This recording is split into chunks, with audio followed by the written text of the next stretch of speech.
ყველამ, რომ აქ მხოლოდ თქვენ სანახავად მოდიოთ. და ეს ალბათ ბოლო დროც იქნება.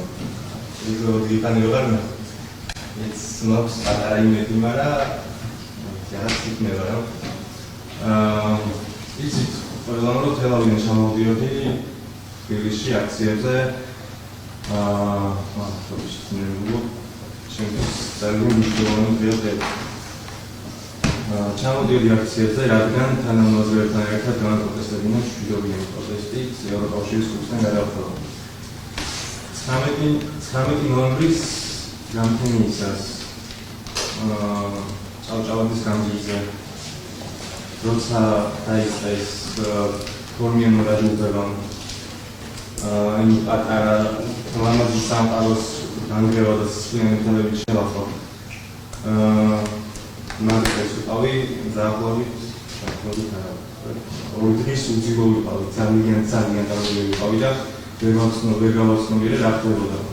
როცა მათ დაიწყა ეს ჩვენზე გადამეტებული გზების გამოყენება, მე მოვყევი ამ შემოყვანაში. ვეცადე გავუძლებო, მაგრამ ის ვერ მოახერხა. იცით შემდეგ რაც მოხდა. მაშინ როცა ამდენი ჟურნალისტი და ახალგაზრდა სისტემატური ყოლინე პოლიციელი არის თუ არა პასუხისმგებაში მიცემო ჩვენ ვწირავთ მხოლოდ იმიტომ რომ მათი თქმით ისე და ისე რაღაც ეკუთვნით ჩვენ შეიძლება დააწყოთ შედარება ჩვენსა და მათ შორის.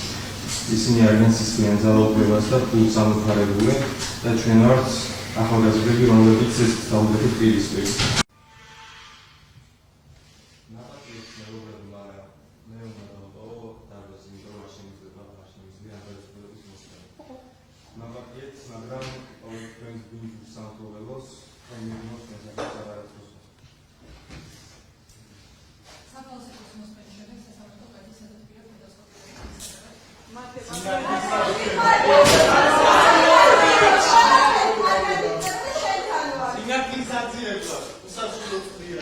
Are